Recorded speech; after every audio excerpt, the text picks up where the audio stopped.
Escola de Campeões em ação, aprendendo a aprender.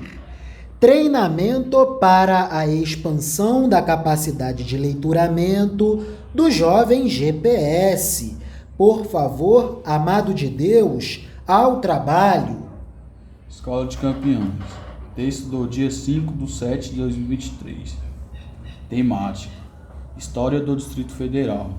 Contexto: formação da cidadania dos jovens participantes da atividade socioeducativa. Juscelino Kubitschek e o comício de Jataí, Goiás.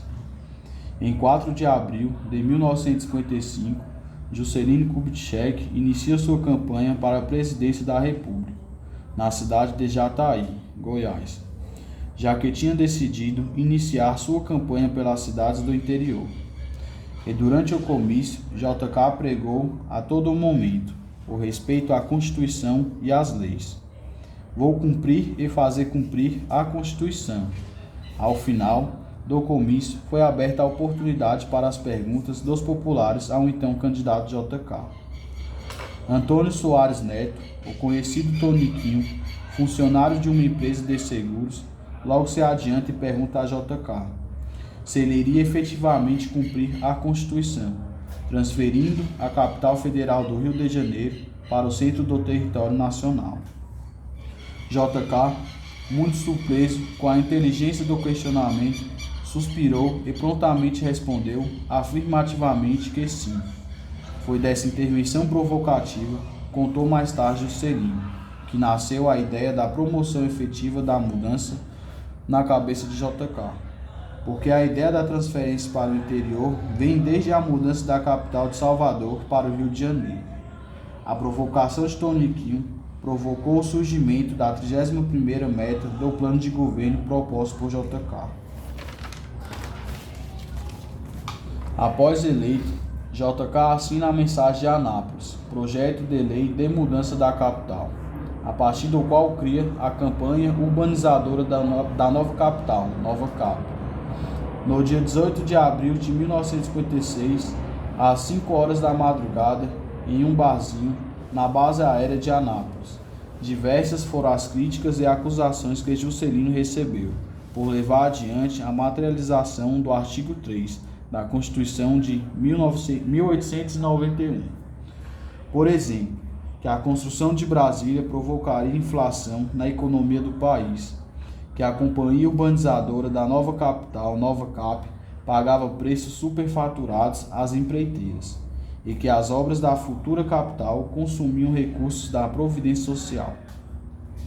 Os argumentos favoráveis à transferência da capital para o centro do país ganhavam muita força, mesmo com as várias críticas a JK. A seguir, alguns argumentos sobre as vantagens da interiorização da capital federal. Segurança nacional. Acreditava-se que a capital no litoral estava muito exposta e vulnerável a ataques estrangeiros, argumento utilizado desde o Marquês de Pombal. Interiorização, povoamento, desenvolvimento e integração econômica nacional.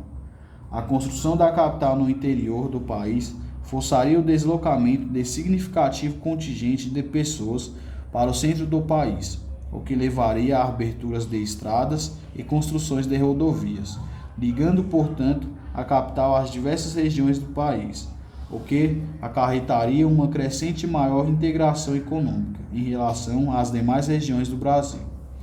Símbolo de um Brasil novo.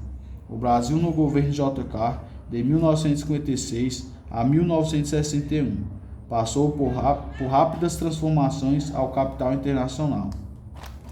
E a entrada em larga escala de empresas multinacionais fez com que o país passasse pela modernização, deixando de ser um país rural e se tornando predominantemente urbano industrial. Segurança governamental. Mesmo argumento da segurança nacional. Com a centralização da capital do Planalto Central, os políticos teriam mais paz para pensar o país, mas também poderiam ficar mais ilhados e distanciados das necessidades das populações mais pobres. Segundo texto, infraestrutura envelhecida, mesmo Brasília sendo uma cidade nova. Texto escrito por Maria Eugênia e outros. Texto publicado pelo portal Metrópolis, 6/2/2018. Viaduto cai no Eixão Sul. Há risco de novo desabamento. A estrutura desabou sobre 4 carros em um restaurante. Segundo o Corpo de Bombeiros, não há feridos. Um viaduto no Eixo Sul desabou nesta terça-feira, 6 de fevereiro de 2018, na altura da Galeria dos Estados. Dezenas de carros tiveram que retornar no meio da via, que acabou interditada após 2 faixas do asfalto se cederem. A estrutura caiu sobre 4 carros e um restaurante. Segundo o Corpo de Bombeiros, não há feridos. Cães farejadores percorreram a região em busca de vítimas. Há o risco de uma outra laje cair, e por isso toda a área está isolada para que seja feito o devido escoramento. A estrutura despencou por volta das 11h50. Imediatamente, fotos e vídeos inundaram as redes sociais da internet. As pessoas não acreditavam no que viam: o asfalto desmoronando em plena área central de Brasília. Parecia coisa de filme, disse o bancário Jonatas Almeida, 43 anos, que costuma passar pelo local todos os dias a caminho do trabalho. José Ferreira do Nascimento, 42 anos, trabalhava como lavador de carros no local há 25 anos. Ouvi só um estrondo. Foi um susto muito grande, relatou.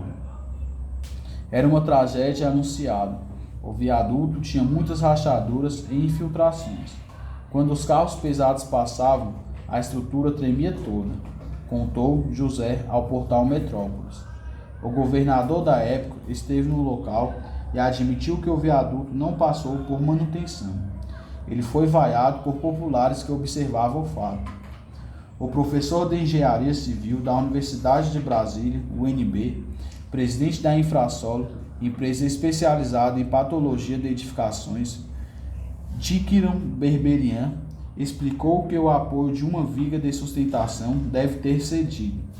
Segundo a minha experiência em casos de desabamentos, a estrutura dá um sinal, ou um tremor, ou um barulho. O que caiu não foi uma viga, foi o apoio dela. Acredito que esse viaduto não tenha passado por vistoria.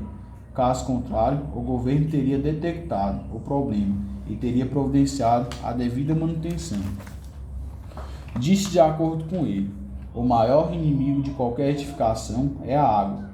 Desabamentos são mais propícios a ocorrerem nessa época de chuvas.